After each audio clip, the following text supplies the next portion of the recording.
the other? Should their one half be given greater weight than the other? And just sort of any general other thoughts you might have connected to it. In a previous meeting, John Fraser had raised the point that for him, a good green job is one that people have the ability to bike or walk to, which of course is an important definition that's not included in here, or an important dimension.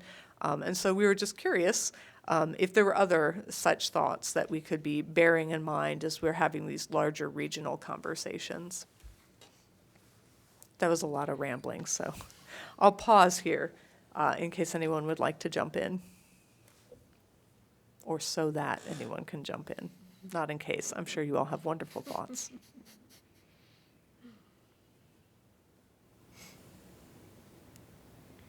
Well, I'll start. This is Shetty. One of my thoughts about the second part of this definition is that eventually we hope that this is all jobs, where people are all like putting forward ideas to help become more efficient and have climate solutions. So I think that makes it really hard. Also, I know that there's 4 buckets of areas, but I think it would be really hard to track. I don't know if you all have ideas for how you would pull these numbers together, or. Well, we don't necessarily have to track both halves ourselves, right? But we can. Probably what we would do is actually tap into the Bureau of Labor Statistics and see what data is already being captured, and see if we couldn't draw from there for any sort of analysis we would want to do. But that's an excellent question.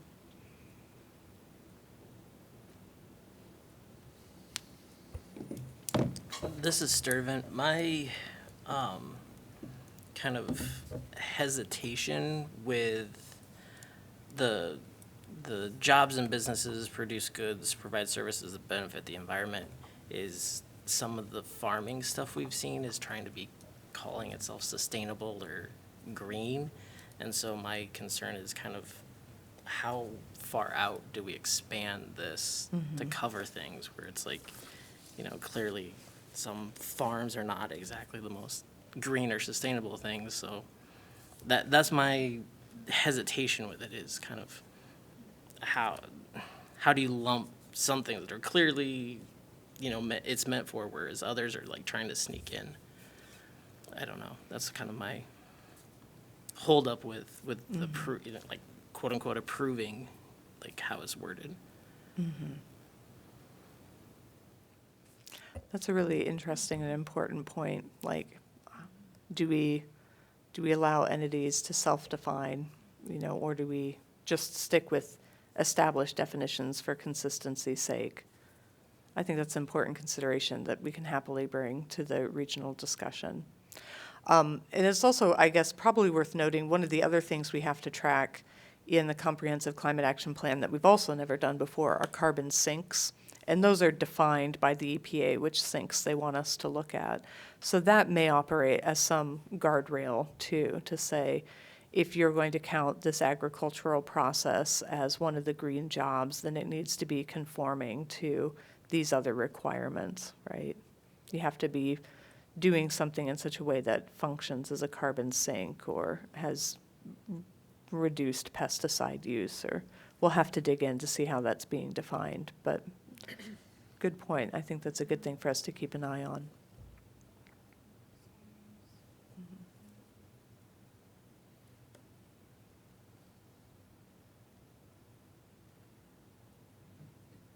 Can I just ask like a point of clarification? So we would use these definitions, like as we're putting a plan together and we say, here's what we want to do. And then job-wise, we think that would mean we need 100 energy auditors, and we only currently have 5. Like that's the kind of, and then so we'd be like, we want to do this, but there's like this kind of labor shortage. Yeah, to identify the limiting factors so that, and I should be clear, and apologies for not stating this beforehand, there's nothing that we have to vote on in this discussion today. It's really just offering up thoughts to guide the larger regional discussion so that when we go and we can say, well, in Iowa City, we've been talking about this, and this is what we came across. But yes, for the purposes of the plan, the idea is we would say, here are the things we want to do. Here's the labor capacity in our area to accomplish them. Here are where the gaps are. So that presumably then the federal government can help move forward education programs or funding or other financial incentives to support addressing that. Then, in that case, I agree with Shetty that the broader definition makes a lot of sense to me, and that we would want to be looking at, you know, where do we think jobs are going in the future, and we want to be thinking about, like, what is the capacity within existing organizations to green their processes.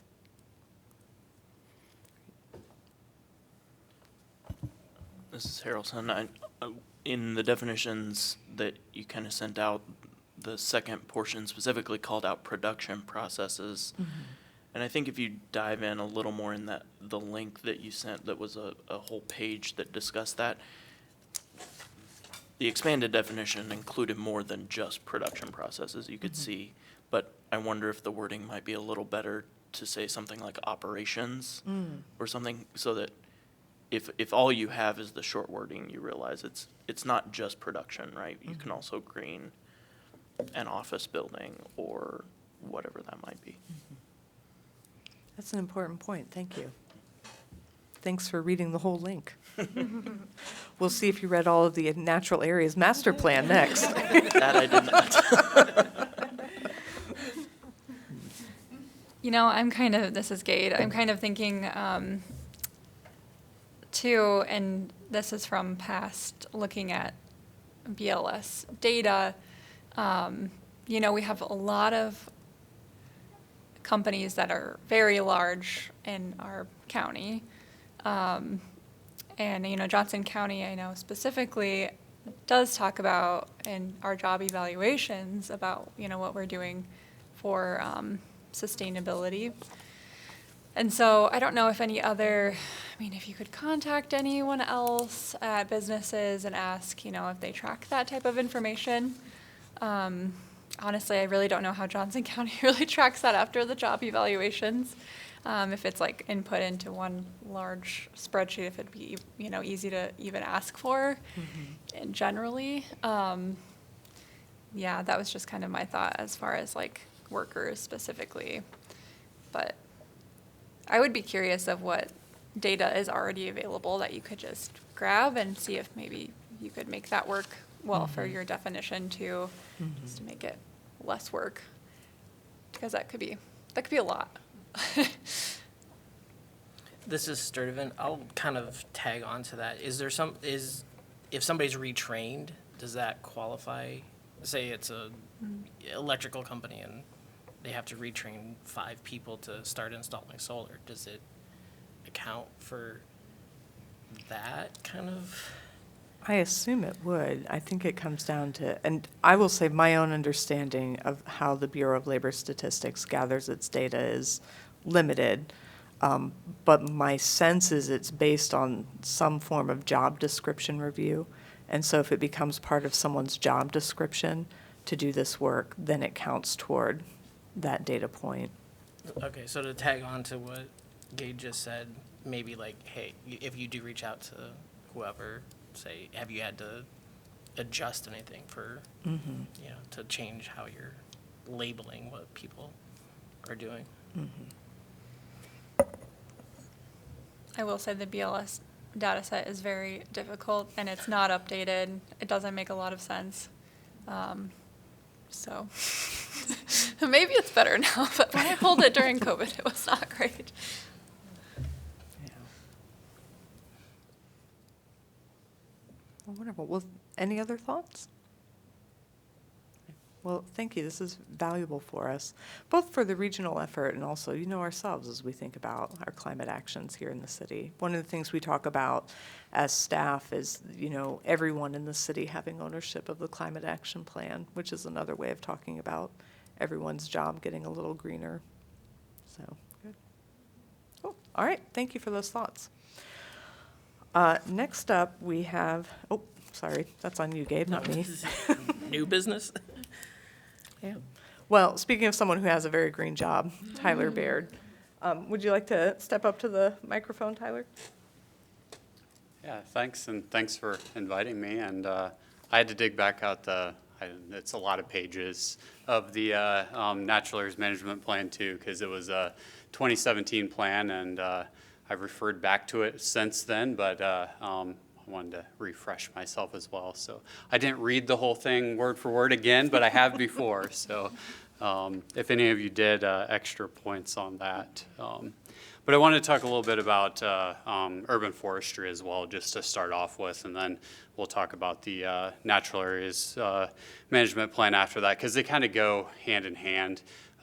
We talk about our street trees and other city trees, and then the private trees in town as an urban forest. So it's a different type of forest, of course, but it's still a forest. It's a habitat, it's canopy, it's providing for pollinators, kind of all of the different things. And then it's also providing for us, I guess, residents, visitors, anyone who happens to come to town. So if you think about if you're looking for a neighborhood you want to live in, you don't necessarily think about all the infrastructure underground usually, but you think about how that place makes you feel, and a lot of that has to do with trees and just kind of that canopy or other vegetation in the neighborhoods. So we take pride on keeping our urban forest strong. We're striving towards 40% canopy coverage. I forgot to look up the exact percentage when I did the iTree assessment this last winter, and what that does is it gives you aerial views randomly around town, and you tell it what is under that pinpoint in the center of the crosshairs of that aerial view. So they say to do it 1,000 times. I did it 1,000 times, and then I did another 1,000 for 2,000, and that percentage didn't change very much at that point. So I felt pretty confident that our totals were pretty good on that. I believe it was 34 point some percent, and then with a plus or minus 1.5 or so percent on there. So we're getting there, and all of that's with Emerald Ash Borer and with the derecho and other storms and climate change that's disrupting our efforts with our trees. It seems like we had the derecho, we've had EAB, we had the winter storm this last year when all of that snow came down, and we had a whole lot of tree damage. And it tends to be targeted into like one event, it seems like anymore. And even that event, none of the other communities around us were impacted the way we were. So it just it's very dependent of where exactly the storm ends up. And we all know Cedar Rapids got the derecho worse than us, but it was still quite impactful. I'm sure you all remember it if you were here. It's definitely a challenge. And then we've had the ongoing drought. So at least a 3-year drought, and establishing new trees in a drought is very difficult. So if a tree fails in the first couple of years, it's usually because it got too much or too little water. So just keeping enough water on those trees is a challenge. So our goal is 750 trees a year, planted by our staff and volunteers, and kind of an effort. We try to get the community involved as well. And we've been, in the last 4 years since I've been superintendent, I've been keeping track of the numbers. We have been averaging 775, and with this year, our 5-year average will probably bump up to close to 800 with the trees we have planned for this year as well. So we already this year we've planted 157 trees with the help of volunteers. We're going to plant a couple more tomorrow in one of the parks with some help from Mid-Am. So we planted with Trees Forever volunteers in Shattuck Green a couple weekends ago. And then the following Saturday, we planted in the cemetery. We planted 77 trees there, and that was with help from funding from the Heritage Tree Group, which was established here in the 1990s. So they had some funds that have been sitting there for quite some time, and the best time to plant a tree is yesterday. So we planted 77 of them to utilize some of those funds and really get the canopy back up in the cemetery, because that's one spot the storms and different diseases coming after oaks have impacted more than some other areas. And then this last Saturday, we planted at Windsor Ridge Park with a bunch of volunteers from Rotary. So we've kind of hit all over. We've been to a bunch of other parks since 2020. We've been fortunate to receive grant funding each of the years from what's called the Community Forestry Grant. So that's comes through the state DNR, usually through federal funds, but I think there were some state funds involved as well. One of them was for response to emerald ash borer, and one of the grants was in response to the derecho. And a couple of years you had the chance to do two. So some years you didn't need a match because one grant matched the other grant, but we've gotten that grant each year since they've put that out, and twice a year each of those years. So at $5,000 to $10,000 each time. The $5,000 times we matched with 5,000. So that's quite a few trees. It's between 50 and 60 trees each time we do those plantings. So that's been very, very impactful for our park spaces. We are planning to plant 500 trees this fall. Our staff is going to be planting all of those, a little bit of a shift. It's utilizing our funding by offsetting with some staff time. Of course, it's a cost, but it's already a cost that we have. So to get more trees in the ground this fall, we're going to plant those all ourselves. So we have a large planting that'll be on the west side of town, kind of along the Mormon Trek is kind of the spine of it, and neighborhoods on each side of that. And that's kind of from Highway 1 all the way to Melrose, pretty much, those kind of areas. Not every single neighborhood, but a lot of them in there. A lot of that neighborhood has either duplexes or apartments, and that's one spot that we don't see as many trees being planted sometimes. As you think about it, you're renting, you might not have that same incentive as a longtime homeowner to plant a tree out front. So planting there, and then we're also going to be planting 100 trees near the south of 6 SMID district. So that's on the main roads going in, not in the district itself because those are private roads, but kind of the entryways to that. And that's an area of town that doesn't have quite as much canopy coverage. Think about lots of parking lots and whatnot. And then we also have about 100 of those 500 trees being spread out around town, and that's what we call our infill tree planting. So we've been doing that for many, many years, probably as long as we've had a forestry division. And that's to get trees to neighborhoods where maybe 1 or 2 people requested trees be planted in the rights of way in front of their property. So we try to get trees to them within a year to 2 time frame, depending on how much of a backlog we may have. So lots of trees all over town.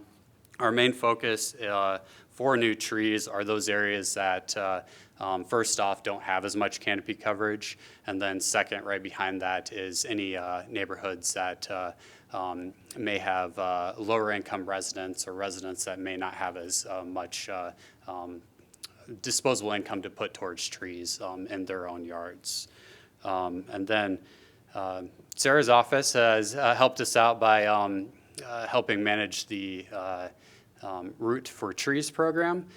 So that gives residents up to $125 off a tree it matches 50%. And that goes back into local businesses too, with Iowa City Landscaping and Earl May taking part in that. So we've been super successful with that program. A lot of trees going into neighborhoods, and those can be planted in on the private property in the yards, which is really cool because we'd never had a mechanism before to be able to influence that in this way. So a lot of times the rights of way in the neighborhoods are the hardest place to get a tree to establish, and the yards are, we're always thinking if we could just plant it behind the sidewalk, there's lots of space. So that program's helped us out a lot with that. I'm trying to think if I'm missing anything on trees. I guess our main focus on trees and our outreach to the public is please don't plant what your neighbors have. Usually that's please don't plant maples because your neighbors all have maples. We have over 30% maples within our tree canopy coverage. If you think about it, we had less than 15% ash before emerald ash borer came through. And if you think about those neighborhoods that were greatly impacted, you know, you double plus a little bit more of that impact. And you can see if a pest comes through for maples, we could struggle even more. So trying to get a diversity of tree species planted. The most important thing is not just planting different species, because if you planted 5 different oaks, you still have one genus. And usually pests go after the genus, if not the family. So really looking at trees on a larger scale and what pests could be coming in for each one. And then still trying to fit them under power lines, fit with preferences of adjacent property owners, and things that are going to be good for our rights of way, not easily breaking or falling or dropping too much as in way of fruits or nuts or things like that. So it's a good balancing act, but something I think staff's been pretty has done a pretty good job of achieving and trying to keep up with what comes down. Ideally, we plant 2 trees for every tree that comes down, and I know last year for sure we were above that number. So we'll try to continue on with that. Okay, so for the natural areas kind of management plan, which you all think you probably got the link, I'm assuming. Hopefully you didn't print all of it out. So if you did, that's fine, as long as you're using it. But there could be a tree itself pretty much. So so that was initiated in, I believe, 2018 is the plan, but 2017, most of that year was the study that happened, and that was contracted through a company called Applied Ecological Services. They've since been absorbed into, the acronym is RES now, so I don't remember the specific names of that now, but they were full of a team of experts that really comprehensively looked at least some of our park spaces. So they looked at 42 different parks or natural areas. Some of those weren't named parks, but just other areas that we have as a city that are, I guess you could consider more natural. So like Chauncey Swan Park or the Blackhawk Mini Park or the Ped Mall were not part of that study, but really more of our more natural parks. So, and when they went through that study, they identified approximately 430 acres of forest, 188 acres of prairie, 79 acres of wetlands, and then additional acreage of savanna, shrublands, and open water. So that was at that point in time. We've added since 160 acres of prairie restorations, most of that coming in 2020 was our biggest year of those plantings. And we'll continue to look for opportunities to convert turf to prairie where it is, where it's smart to do so. We don't want to take all the soccer fields and baseball fields, frisbee areas, things like that. But it helps us with staff mowing as well and things like that. So less resources going in as far as staff time and fuel and all of those different things. And then the prairies are really important in sequestering carbon, probably even more so than trees.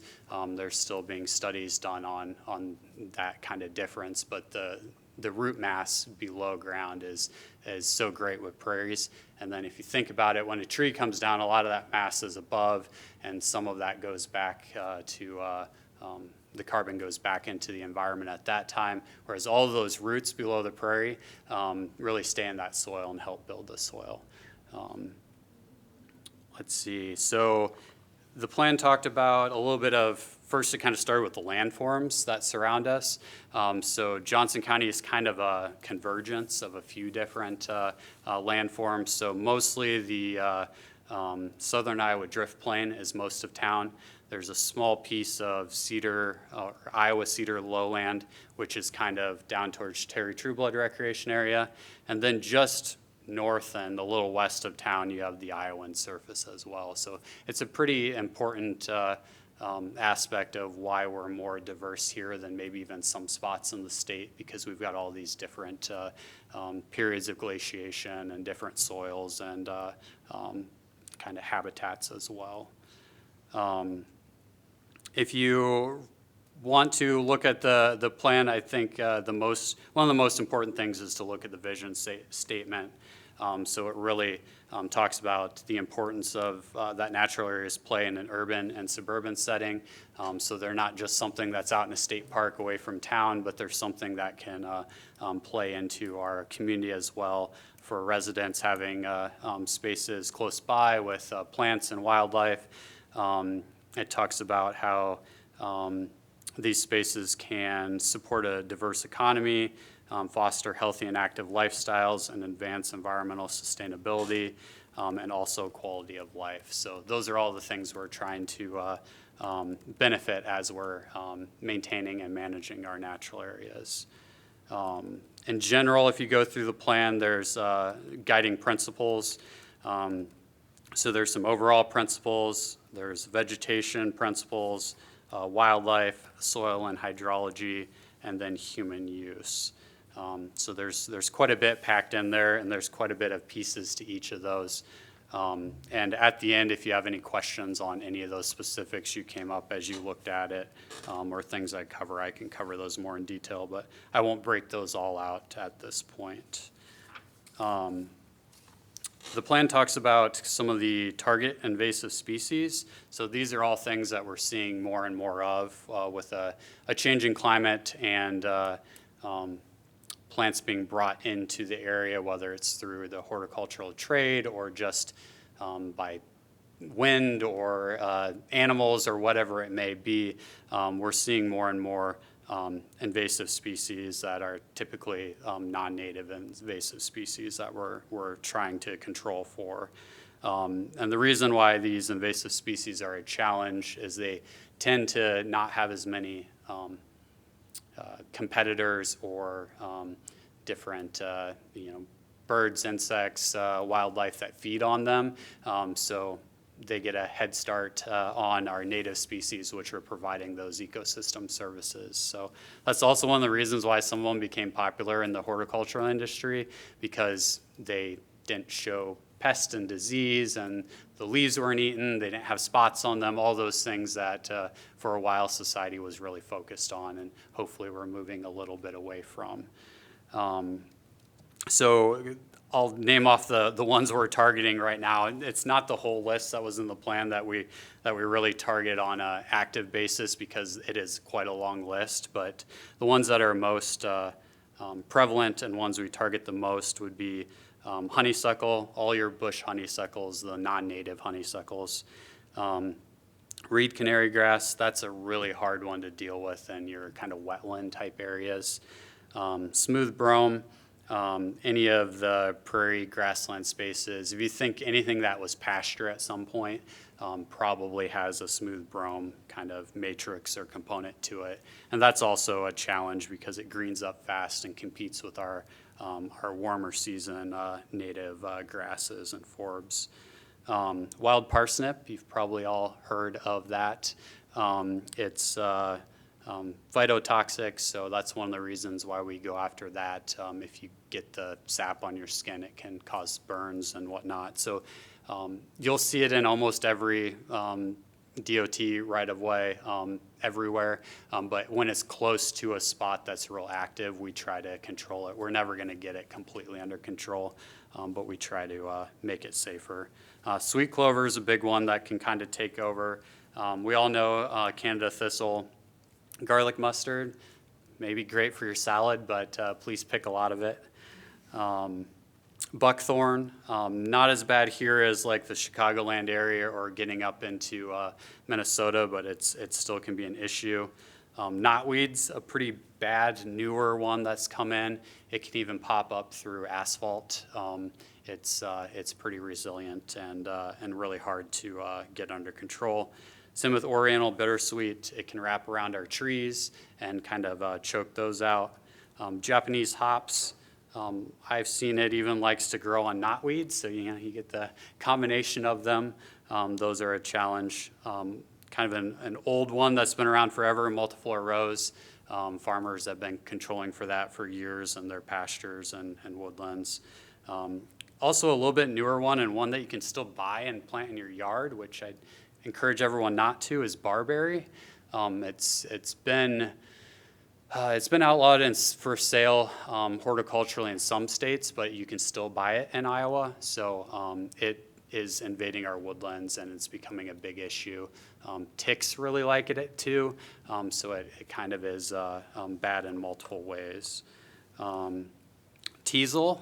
So teasel is a big tall plant. It's got a spiky head on it. Originally brought to the Americas to comb wool when the wool industry was big, and it spreads quickly. I've seen more and more of it in Johnson County in general lately, and we have our areas that we treat for that every year. Autumn olive is another one that's tasty, but definitely not a good plant and has thorns and everything, so it's hard to deal with. Common reed's another hard one that likes to invade wetter areas. And then another one that's available horticulturally now that didn't make the list, but we're seeing more and more of and controlling for in some prairies is Callery pear. It's also known by Bradford pear. You see a lot of them. They bloomed white a few weeks ago. Another one that's sold in half the states still in the nursery industry that I would love not to be sold because we're seeing it invade our woodlands and whatnot. Actually, any space. It likes woods, it likes prairies, it likes pretty much anything. So that's one that when it was introduced into trade, it wasn't a problem, but it found a way to not be sterile anymore. And then it started crossing between the different cultivars, and it's become a kind of a nightmare with that. And one other one that I didn't see in the plan looking through today that's I've seen more of this year is poison hemlock. So there seems to be a large seed bank of that this year. So if you see that out and about, it gets about head high. It's got a white kind of whitish green stem with some pink dots. It is toxic if you eat it, or if you have it on your hands and you eat and stuff like that. So we try to keep that away from kind of our high use areas as much as possible as well. So those are kind of the main invasive species. So you can see we have quite a bit of things that we are trying to control for. And then the plan goes into restoration management tasks, and these are things we've been trying to tackle in select areas as much as we can. So removal of invasive woody vegetation. So we've done a lot of work in Ryerson's Woods, Hickory Hill, Sand Prairie, and then just a smattering of other spots too as we see invasive species, invasive woody species. And then control of invasive herbaceous vegetation. So a lot of those I just named off up there were herbaceous vegetation that are invasive. So we do that through pulling, mowing, burning, and then as the last effort, spraying of those species, especially those ones that are toxic to people, and if that's the only way that we can safely remove them. I wish there was another option. There isn't yet on that front. And then the plan also talks about installing species back. So once we get those under control, we try to add herbaceous vegetation and woody vegetation where it makes sense. So something to replace what was taken out. Also in the plan, it talks about ecological monitoring. So we regularly visit the sites where we know invasive species are a problem or where we've done a larger scale kind of interventions on the landscapes to see how they worked. We may choose a different seed mix the next time. We may choose a different method of removal, just kind of seeing how everything works. Prescribed burning, that's something we've really picked up if you've noticed the last few springs. So we have a smaller window being in an urban area with a lot of houses around. So smoke management is our biggest thing with that. Prescribed fire is going to be probably our best tool in a lot of areas, especially prairies, for making sure that ecosystem stays healthy. So we've got a large number of our staff that are trained in wildland fire. And then we go out and burn every spring between 50 and 100 acres, we try to. Maybe a few more some years if we can, but our challenge is we have a lot of small plots all around, so that's quite a few acres spread across, 1 to 5 to maybe 10 acre plots. And we've had some really good success with burning, especially our newer prairie establishments. We come back the next year and they're flush with different blooms. I talked a little bit before, we've converted 160 plus acres of turf grass to native vegetation, so that's been successful for us. It had a little bit of pushback when we started the conversation about that, but since then, there's still some people that never will want prairie near their where they live, but others that have reached out, and even if they were skeptical at the beginning, once we've had some success, they've kind of come on board with it. So that's been a good success story for us. And then the last thing they talk about in the plan in that section is stream bank and ravine stabilization. So we work with engineering department, some on this. We've done, and honestly, streets department in the winter, especially along the Iowa River corridor, they've helped us with some projects. We've tried things as far as more of the engineering type of things like armored kind of streams, but we've also tried more vegetative interventions as well and kind of buffer strips and things like that. So both have been successful in the right place. Let's see. Kind of the ways we're doing this, volunteers have played a big role. So groups like the Friends of Hickory Hill Park, we have some volunteers that work on the Sycamore Greenway, and then we also have some volunteers on the Longfellow Nature Trail, and those are our regular reoccurring volunteers, and then we also have volunteer groups come in pretty regularly to help us. The plan talks about staffing. It recommends a permanent full-time position to manage these. We do not yet have that. We do have 2 temporary part-time staff members that work year-round up to 25 hours a week.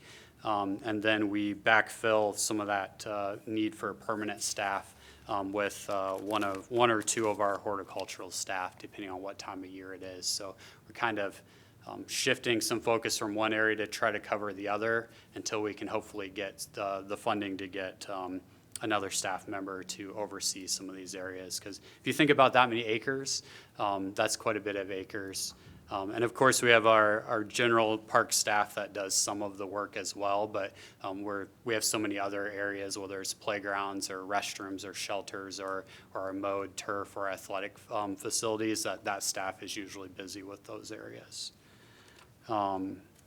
We have been successful in bringing on some equipment that's helped us be more efficient.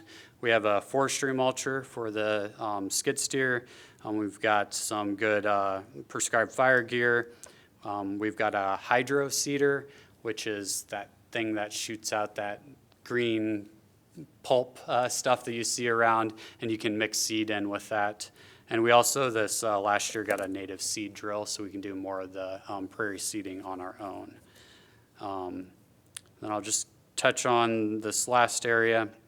So the plan on the very last page, if you want to skip through everything else, it has the priority areas and kind of an outline for how much it may cost for those things too, which, think about that in 2017 terms, so it's more than that now for sure.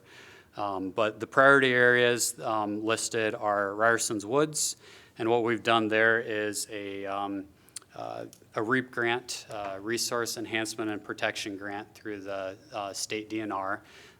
We applied for that and received that in 2021, and work is finishing up this year there. So that was a $200,000 grant. Hickory Hill Park has had 3 of those REAP grants. So that was 2018, 19, and 2022. So that 2022 grant's finishing this year. And we've also had some capital improvement plan funding that's went out there, and some operating funds that have removed invasive species, and then, of course, the volunteers that are very active out there as well. Kickers Soccer Park and kind of the surrounding areas. So there's some wetland type areas and prairies around the wastewater treatment plant. So we've done some additions out in that area of prairie. We've also done a lot of prescribed burning and just kind of monitoring of those areas. Sand prairies, another one on the list. So we've done woody removals a few times there, prescribed burning, and then we're working in coordination with U.S. Fish and Wildlife Service right now on some targeted treatment of the brome that's out there that's really impacting everything else. Sycamore Greenway, we have a great group of volunteers that help there with woody invasive removals and trash removals. And then staff knows where the teasel is out there, so we try to get that every year. We're trying to get that under control so there isn't any more. Terry Trueblood Recreation Area, that was a 2021 REAP grant. And all of these REAP grants I've said so far have been $200,000 each year, which is the max we can get. So that was kind of along the river, kind of bottomlands area to improve, do forest or timber stand improvement there. And then Waterworks Prairie Park is one of our largest natural areas. It's our largest prairie complex that we have. So we've really worked on getting that on a prescribed burn regimen. And we've done a few prairie additions out there as well. So we've been tackling parts of this plan, and that's kind of what the plan talks about is you can't do it all at once. You only have so much funds, so much human capital and hours to go towards these things. So it's we've had success in most of the areas we've tried. Some of the prairie establishments haven't been as successful as others, but we'll continue to try in the different spots. Some of the soils aren't as good, or if we're not able to burn as much, or if we get a dry year, it can be a challenge sometimes. And then kind of a few other areas that aren't the priority areas on the plan, but other areas that have come up as priorities for us. The Road Prairie. It's a little kind of corner there on Roar and Mormon Trek. We've done a lot of removals of woody plants there and prescribed burning. Whispering Meadows Wetland Park, we received a REAP grant for that in 2020. So if you see, we had 2018 all the way through this last year with REAP grants for those. And that one was a $90,000 grant. And then we've done this year, it's a combination of natural areas grant and other amenities, but for the Ashton House, that's another REAP grant of $200,000. So that is, if you're keeping tally, almost $1.3 million worth of those state to resource enhancement and protection grants. So without those, we wouldn't have been able to get a lot of this work done. So if you ever want to advocate for something that benefits our city and other cities around and counties and state lands too, that's a very important one for us. Yeah, I think I'll leave it at that. And I know that's a lot. I tried to cover succinctly those, 700 pages, but I'm sure some of you may have some questions, so I'm open to those. Well, I do. This is Smith. I first want to thank you for your passion. I just felt like that on the Parks and Rec Commission, that you're just really passionate about this position, and I think it probably shows today too. you. So thank you for all your work.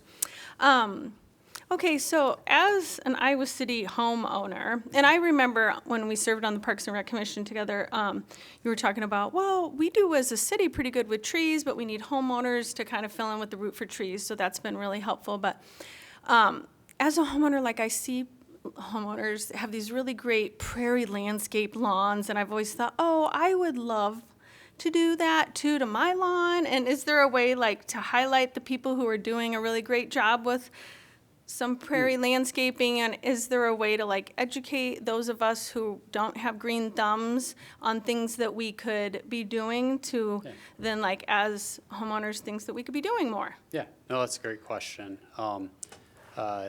Yeah, definitely there's a lot of opportunity to spread that education out and that knowledge. Our rec programming has done some of that in the last few years. There was a native plant symposium last year that people could sign up for and get some of that knowledge and come to. And that's been carried on, but that staff member went to county conservation.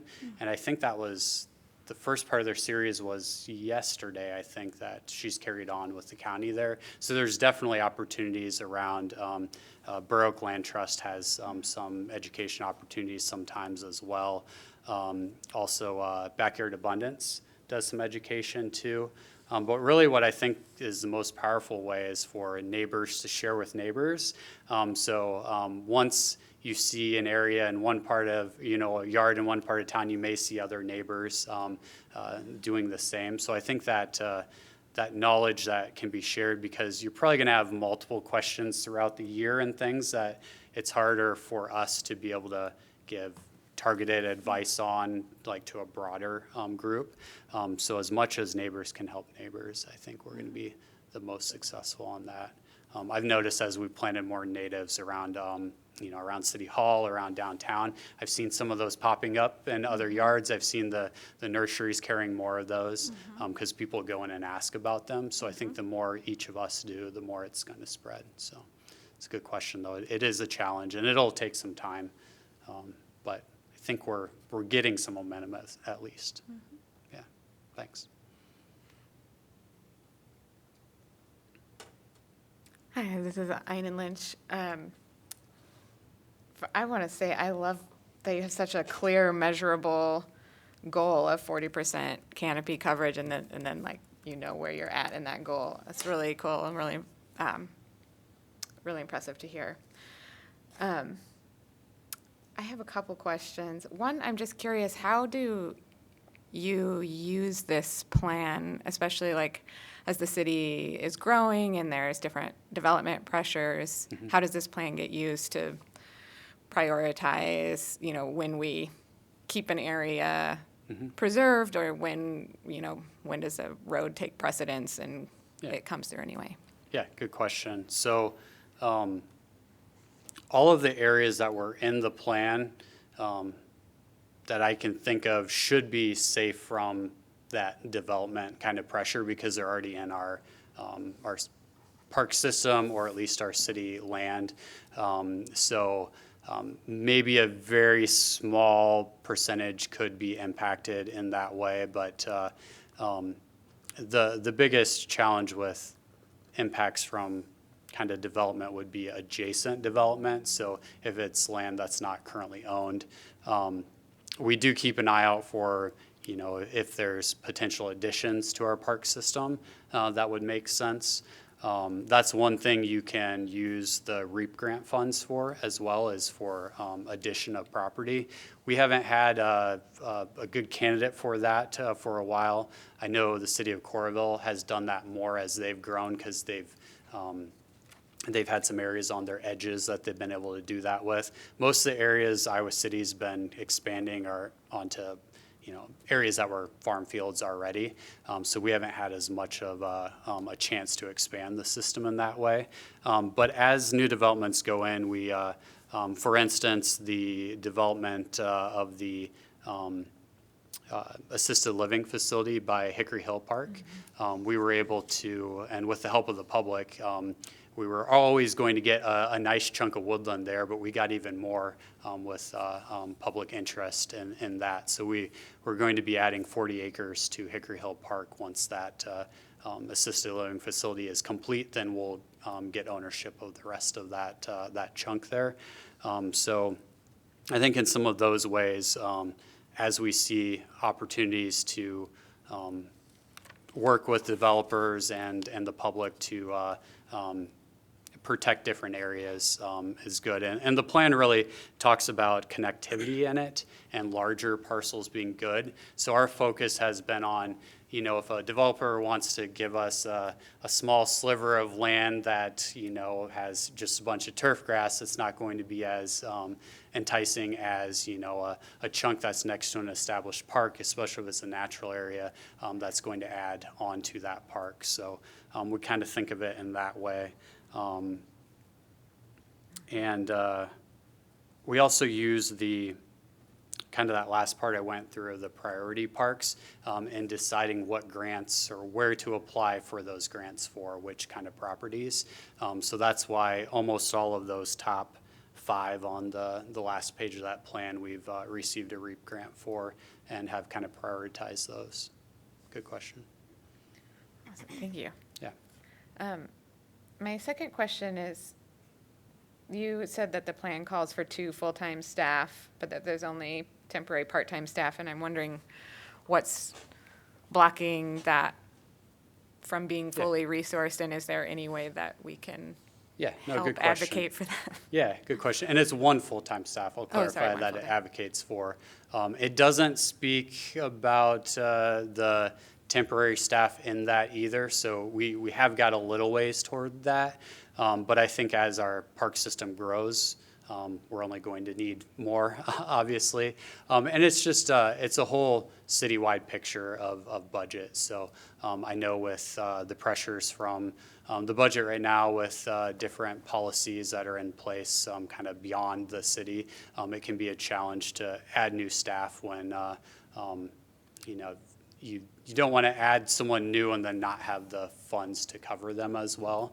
So we'll continue to advocate for that staff, but we also realize there's a lot of competing interests. But the more value everyone sees from the community's interest in our different natural areas or park spaces, the more I think the chance that we'll be funded on things like that. But I do have to commend our leadership for giving us the funds that they have and making this a priority at all. Because when I started with the city in 2015, we didn't even have a natural area as part of the division.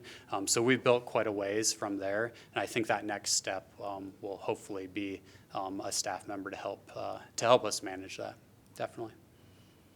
Are there ways that we can, like, I know when budget time comes around, there's always a matter of how do we decide the priorities, Yep. and you know, that's a challenge. But if do you think there are ways that this body can help advocate for funding in these areas? Yeah, that's a good question. I think advocacy beyond just the city level, because I think city leadership understands it, is going to be our best solution towards that, whatever level that means for you, just to try to get more funds towards things like this. I know recently with the Inflation Reduction Act, we've seen more interest in funding things like trees in natural areas, but I think that needs to be at every level if we're really going to achieve what we need to achieve. So hopefully we'll get there, but it's going to take advocacy from everyone. They don't always like to hear from us as staff at some of those other levels, but if, you know, those that elect them are telling them on a regular basis, I think that's a good and important thing to consider. Thank you. This is Sturtevant. I have a couple questions. One is flipping through it. I know it was done in 2017, but we've had recent things like doing the heat maps, and I saw there was like the LiDAR data and things in that plan. I mean, I don't know how often you have to do this. I'm guessing not 600 pages a year, but have you thought about doing, like, taking something like the heat map thing that was done and applying like the LiDAR and to see like, hey, maybe we could improve this area here? Is that kind of? Yeah, that's a good question. We haven't specifically combined those things, but looking at them even individually, we're able to get an idea of some of those warmer areas in town. And most of them are, you can kind of tell by just going out and see how many trees are there as well, or how much pavement or things like that. So we haven't went to the kind of level of updating that data yet. Usually master plans or management plans are good for, 10 years maybe, and I know we're coming close to approaching that time again. It's going to be a matter of, how the funding works for that mechanism of updating the plan. But as staff, I think as we see things change, we're always thinking about those things. Most of the newer subdivisions, like where there were farm fields, tend to not have trees to start with. So kind of intuitively, those are the spots that are going to be a little bit warmer. Some of those central parts of the city that have more pavement and infrastructure and things like that. But it would be interesting to see kind of how those compare. I'm not as familiar with how the LiDAR worked at that time. I was in a different position at that point, so I wasn't as involved with that. But it's cool because they could also see where invasive species may have been more prevalent. So that was the main reason for doing it. Some of the red that showed up on the map, they mapped it at such a time in the year where honeysuckle and things like that are non-native still had their leaves and other things didn't. So it was able to help in the plan of pinpointing some of those areas that were the most impacted. So it would be interesting to see that updated again for sure. Yeah. And then my second question, you said that the prairies not necessarily fail, but if you try something and it's not working, do you have like a limit of, hey, it's not going, so you're not wasting the funds to, what's your limit and what do you do to change how you approach it? Yeah, no, that's a good question. In some cases, we may have to try again in some of those spots. In other areas, if it's, if it's not like a beautifully restored prairie, but it still has natives mixed with some of the non-native grasses and things, as long as it doesn't have more of the weedy species like the Canada thistle and things like that. Sometimes it still has some benefit, maybe not as much as the others. So we may leave some of those spaces, but other spaces that weren't as successful, we may have to just start over and reseed and things like that. Maybe take smaller chunks and try some of those things. Because it's going to be very dependent on, you kind of have to hope the weather is going to do good Right. sometimes. I know one of the years it was pretty dry after we did some of the seeding, so it can make a difference. Or if the winter is in a certain way, because we like to do the seeding in November. And then if we don't get any snow or whatnot, sometimes it can adversely impact the seeding as well. Sometimes we'll seed right back through what we've already done, so that'll introduce more of those species that we want as well.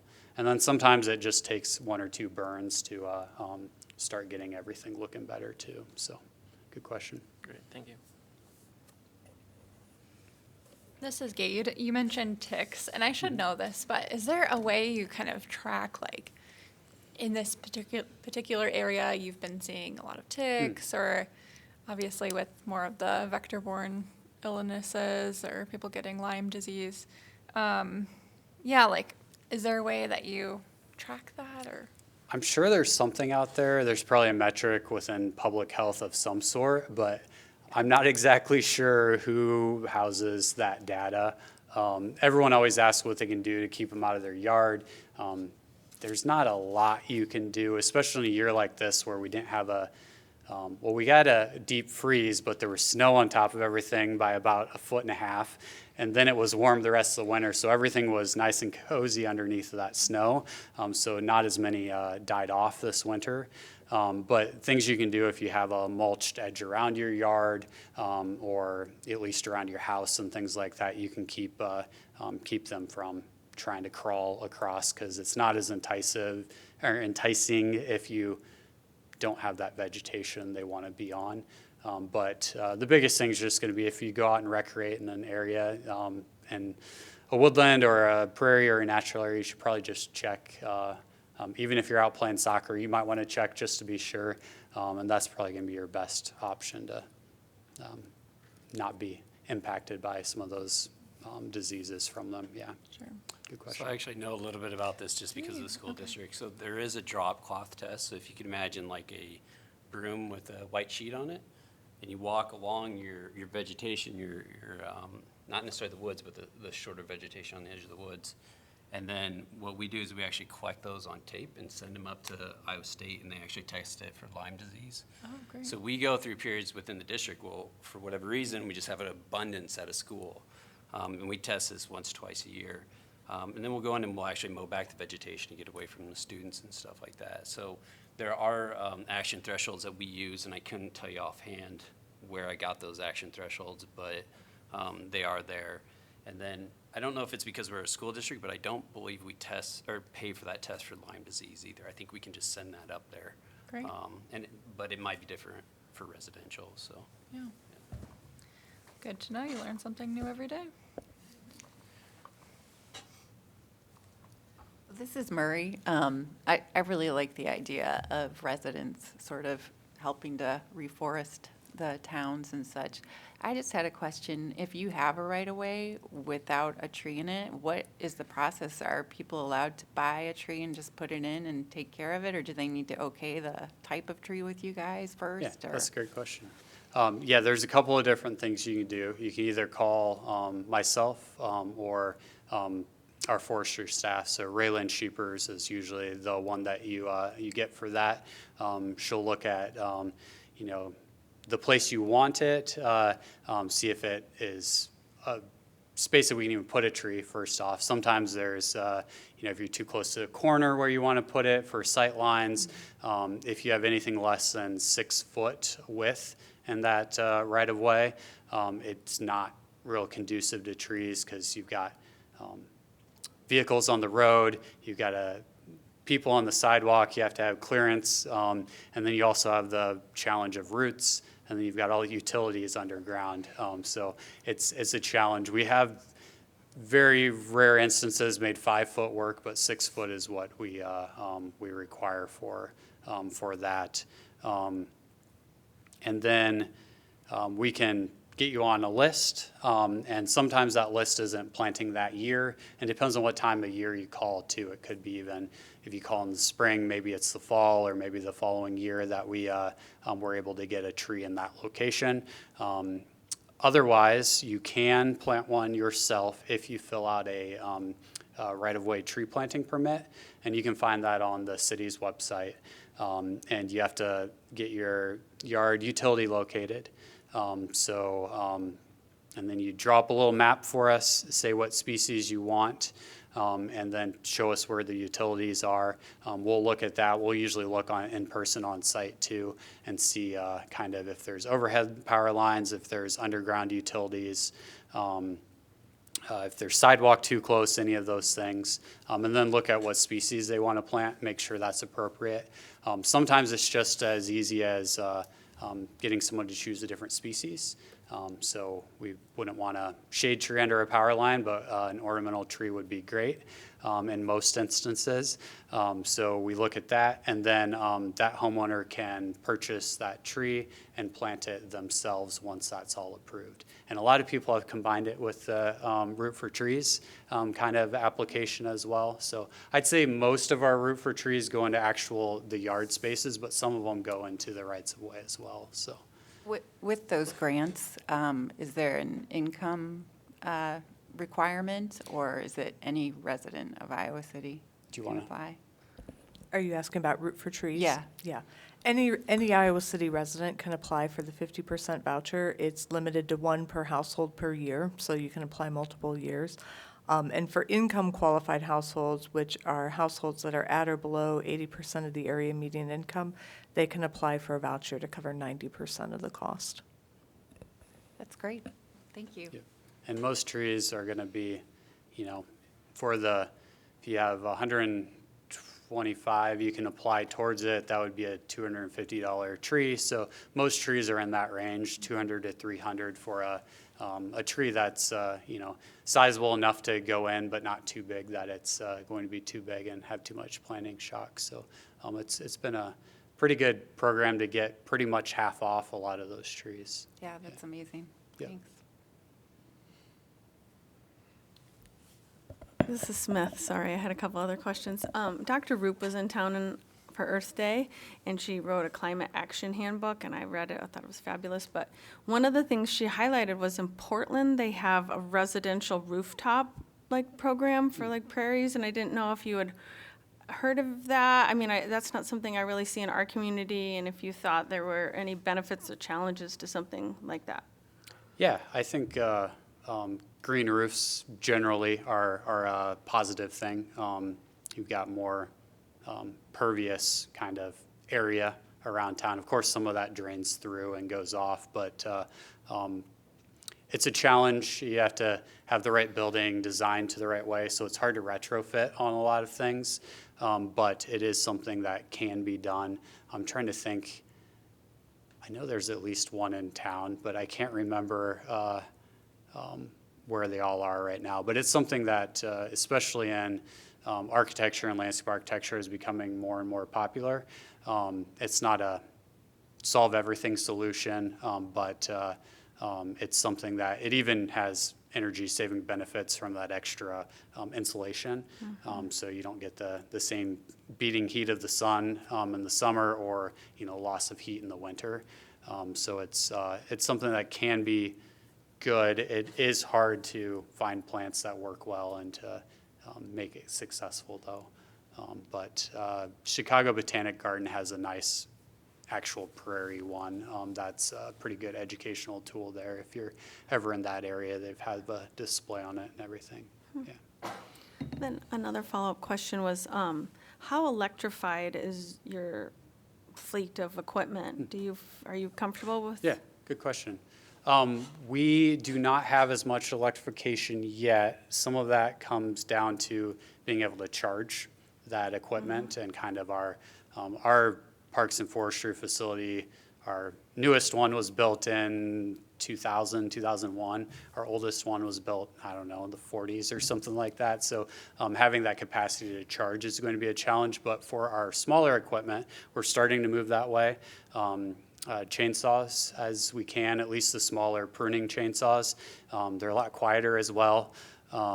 We've got one of our athletic complexes, all the weed eaters are switched over this year to electric ones. So we're trying that out and seeing how that works, and hopefully expanding to the other ones.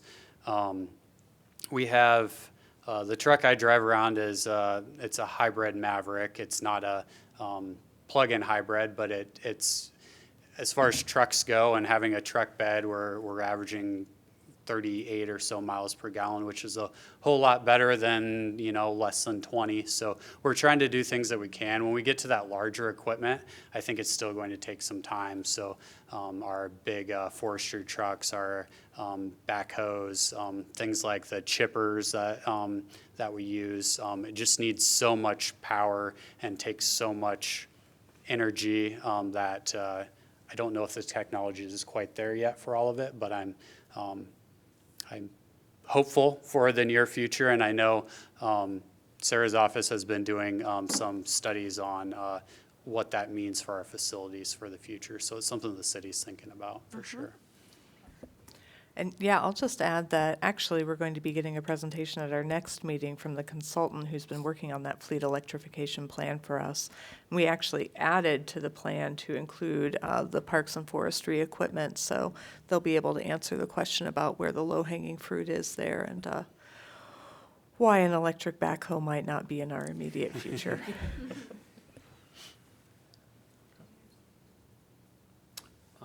Let me think of my question, because it's been a few minutes. With the routes for trees, and you have the right-of-ways along certain neighborhoods are narrower than others. is that Roots for Trees kind of offsetting the deficiencies in the city's ability to put trees within those neighborhoods that have those narrow right-of-ways? Yeah, it's definitely one of the reasons why we started the program. We had really good timing with the program as well. We were talking about it and planning implementation for 2020, and then the derecho came, and it was a really easy, good, fast response for that. But our initial thought was, we hadn't been successful in our outreach attempts in certain areas, and we wanted to reduce at least one more barrier, being the cost of trees. And also by working with our local nurseries with that program, people were going to where the experts were to suggest what trees, instead of going to a big box store that you're probably going to find your maples and some of those other invasives that are still sold on the market. So it was a way to help entice people to not only plant trees, but also get them to the places that benefited our local economy, and also got them knowledge and resources on that. So, and then hopefully some of those planted in neighborhoods where we had the smaller space that we weren't able to plant in. And I know the first year, at least, we mapped kind of the distribution around town, and we had a pretty good distribution. Not there were some areas that had a few more than others, but we at least had dots in most areas. So that made me hopeful that most neighborhoods were taking part in the program. And those have to be shade trees, I assume, or They don't have to be shade trees. They can be ornamentals as well. no fruit trees? I would prefer them to be shade trees, but I don't remember, do we limit fruit trees? I know we We do have two limitations. One is pears and the other is maples. The very first year of that program, we actually had a list of preferred trees for people to draw from. And one of the things we quickly learned from that is that it was unenforceable on the nursery level. Like, they weren't able to train all their cashiers to monitor it, and often were putting so many trees through that to get the compliance just wasn't workable. And so the second year, we took a different approach where we said, okay, instead of having people pick off of this preferred list, just don't let them get maples or pears, because we want to diversify the canopy, and we don't want those pears, acting as invasives. And we've had much greater success with that approach. So that's been really good. So, and I will say your edible pear trees are fine, but for this instance, we said no pears because it's so hard for people to differentiate between the two if they just go out to a nursery lot and they may not know as much about trees. So that keeps the Bradford pears out of the mix, and not that many people would have went for a edible pear tree anyway, most likely. So. This is Harrelson. I came across a section about how climate change will impact sort of the woodland populations. I was kind of thinking about it from the other way around, though, too, about how our management practices might help mitigate climate change. So I was wondering if there were any specific practices that we're doing to help sequester carbon. I don't know much about that, but I know there are specific practices for forest management for carbon sequestration. I wondered if we're doing any of those kinds of things. Yeah, so most of our, what we'd call timber stand improvement activities in the forest are getting at that, creating a healthier mix of species. So timber stand improvement typically opens up the canopy just a little bit, but you get a better mix of your understory species and your herbaceous layer below it as well, especially if we remove the honeysuckle that's in that mid-story below there, and then open up a little bit around some of our oaks or hickories or other desirable trees. We're able to get more of that mix, and then hopefully that's a better functioning ecosystem. Those trees are happier, so ideally they're sequestering more carbon, helping to reduce runoff, things like that, because once we get that invasive layer out of there, we tend to support more species So hopefully that's working. I don't have data on that, but that would be the goal with some of that work. I'm trying to think if there's any other ways. Just planting more prairies itself with the root mass is going to sequester a lot more carbon than just a turf grass that has, an inch of roots. You've got feet of roots, Yeah. So it makes a difference. Yeah, that was kind of going to be the other side of my question. I love that you brought that up. I think that's important to the prairie side of the discussion. And maybe this is a question for kind of both you and Sarah, thinking more regionally, because maybe there's not as much within Iowa city limits where we can do this, but are there ways that we can work with, you mentioned in DOT right-of-ways, you'll find certain invasives or things like that.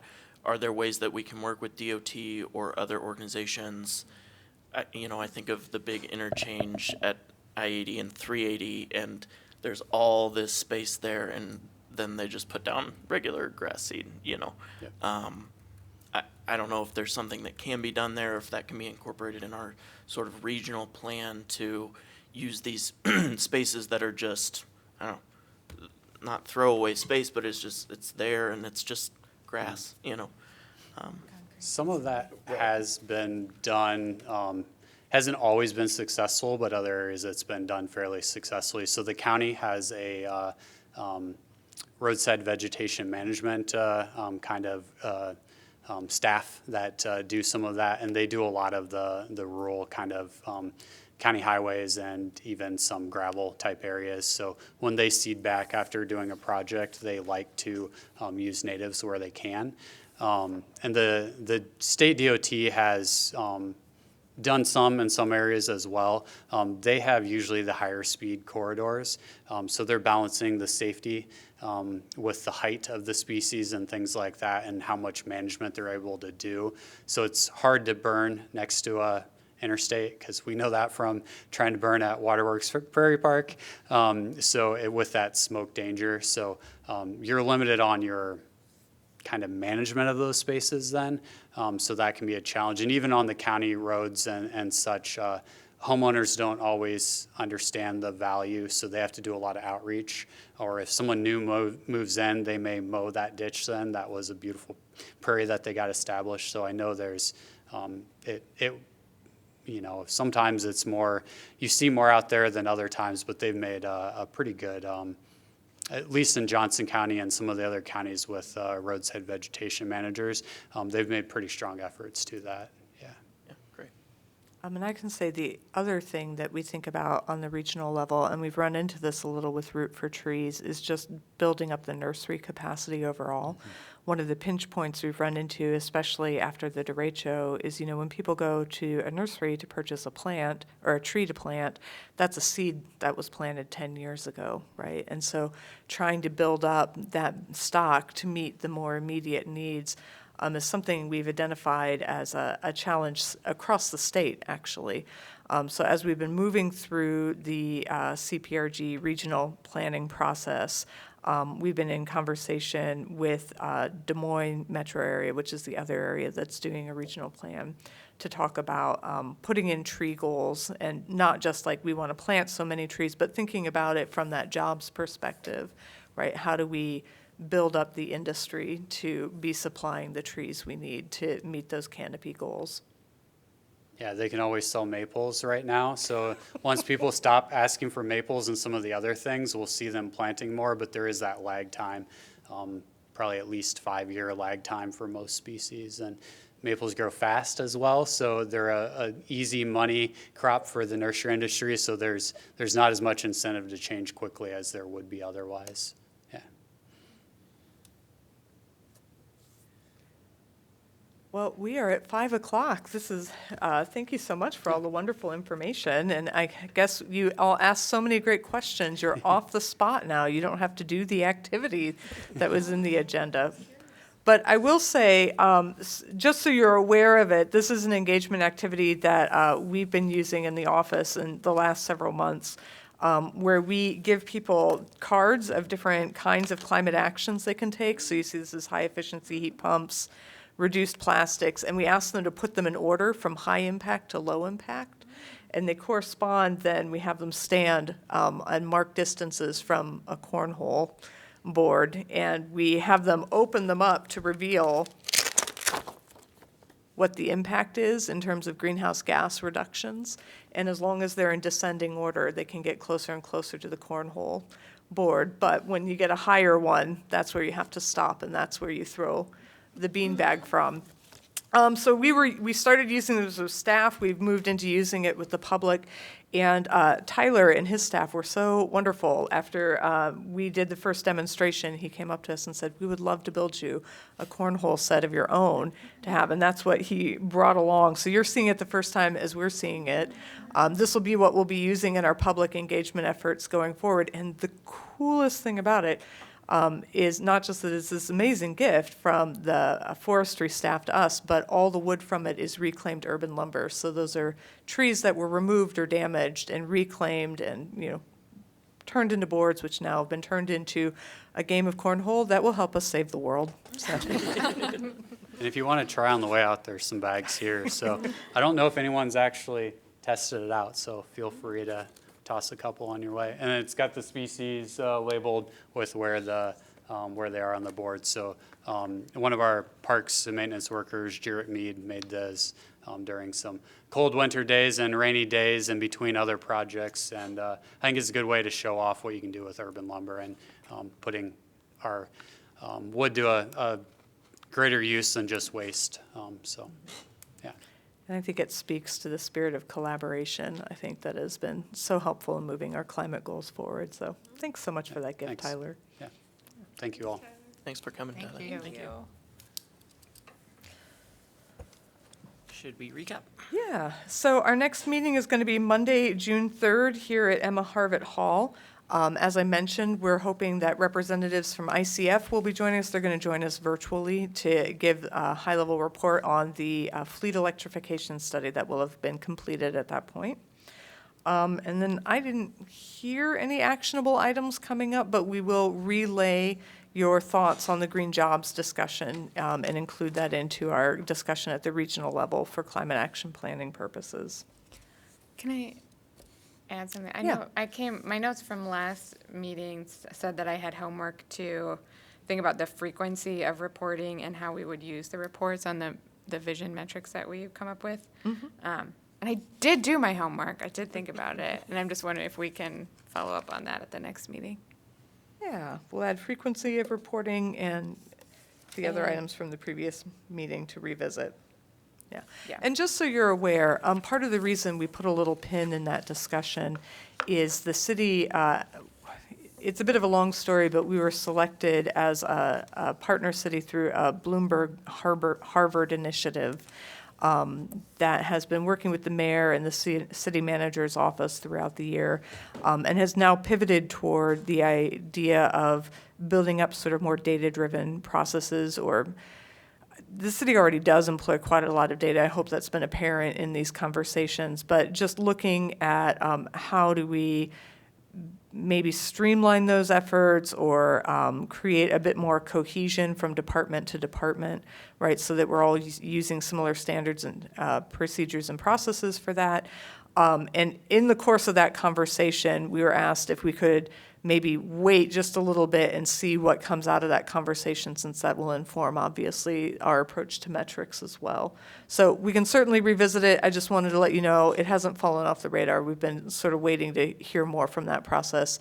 And there are a couple departments and divisions that were selected to sort of be the first test cases that are working their way through. So hopefully soon we'll know the results of that and begin to follow the processes that are established through that.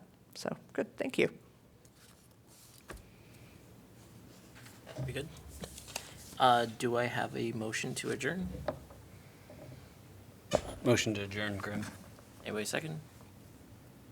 Murray, second. In favor? Aye. Aye. All right, Thanks for your time again today. thank you.